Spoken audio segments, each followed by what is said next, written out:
राधे राधे दोस्तों। आज मैं आपको जेठ मास में पीपल सींचने की कहानी सुनाने जा रही हूँ। अगर आपको ये कहानी पसंद आए तो कमेंट बॉक्स में पीपल देवता की जय अवश्य लिखिए। साथ ही अगर आप मेरे चैनल पर नए हैं तो मेरे चैनल को सब्सक्राइब कीजिए और बेल आइकॉन पर क्लिक जरूर कीजिए, जिससे हमारे वीडियो के नोटिफिकेशन आपको मिलते रहें। अब सुनिए ये कहानी। किसी गांव में 3 भाई रहते थे। तीनों भाई की शादी हो चुकी थी।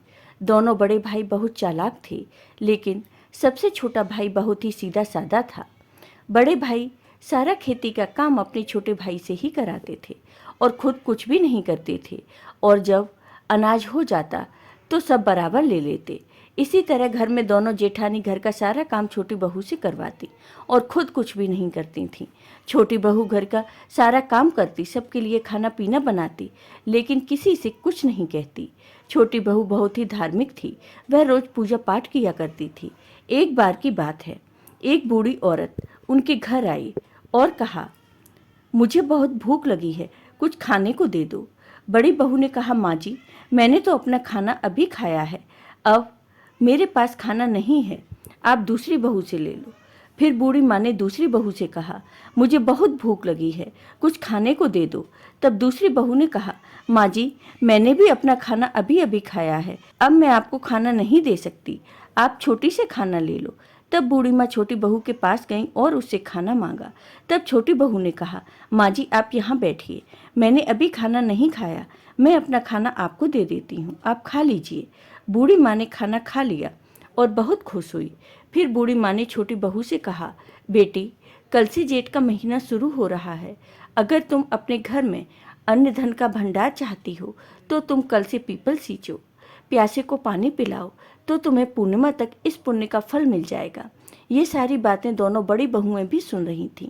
दोनों बहुएं उन बूढ़ी माँ के पास आईं और बोलीं, हे बूढ़ी माँ, हमें भी अमीर होने का कोई उपाय बताइए।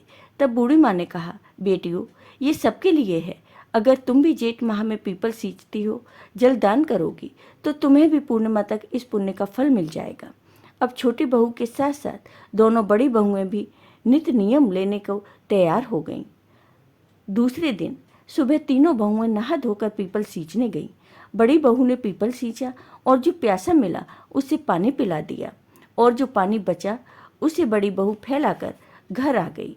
दूसरी बहू ने पीपल सींचा और आने जाने वालों से कहा, जिसे प्यास लगी हो खुद पानी लेकर पी लो, मैं तो बहुत थक गई हूँ। फिर बचे हुए पानी को फैलाकर वह भी घर आ गई। छोटी बहू ने पीपल सींचा और पीपल सींचने के बाद वहीं बैठ गई, वहीं भजन कीर्तन किया और जो भी प्यासा आता उसे प्यार से खुशी खुशी पानी पिला दिया। जब पूरा पानी खत्म हो गया तभी वह घर आती। इसी तरह पूरा जेठ का महीना बीत गया। जेठ पूर्णिमा की अगली सुबह तीनों बहुओं ने अपना अपना घड़ा देखा तो बड़ी बहू के घड़े में 1-2 सोने की मोहरें थीं और दूसरी बहू का घड़ा बिल्कुल खाली था, उसमें कुछ भी नहीं था। लेकिन छोटी बहू का घड़ा सोने के सिक्कों से भरा हुआ था। तब उन दोनों बड़ी बहू ने कहा, हे भगवान, यह आपकी कैसी माया है, हम तीनों ने जब नित्य नियम बराबर किया तो आपने धन देने में बराबरी क्यों नहीं की, हमें कुछ भी नहीं दिया। और छोटी बहू को घड़ा भर कर सोने के सिक्के दिए।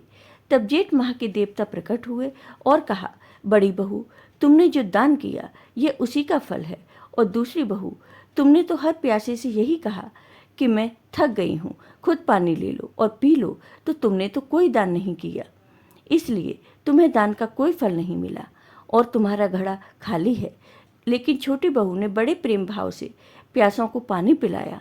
जब तक इसका घड़ा खाली नहीं हो जाता तब तक लोगों को पानी पिलाती थी और भगवान का भजन करती रहती थी, इसलिए इसके पुण्य का फल तुमसे ज़्यादा है। तीनों बहुएं भगवान के पैरों में गिर पड़ीं और दोनों बहुओं ने माफ़ी मांगी। दोनों बहुओं को पश्चाताप के आंसू देखकर भगवान को उन पर दया आ गई और भगवान ने उन्हें भी माफ़ कर दिया और उनके घड़े भी सोने की मोहरों से भर दिए। फिर सभी लोग मिलकर प्रेम भाव से रहने लगे। तो हे जेठ माह के देवता, हे पीपल देवता, आपने जैसे इन बहुओं को दिया वैसे ही सबको देना। जय हो पीपल देवता की। आपको ये वीडियो पसंद आया हो तो कमेंट बॉक्स में कमेंट करके ज़रूर बताइए। साथ ही मेरे वीडियो को ज़्यादा से ज़्यादा शेयर करिए। धन्यवाद दोस्तों।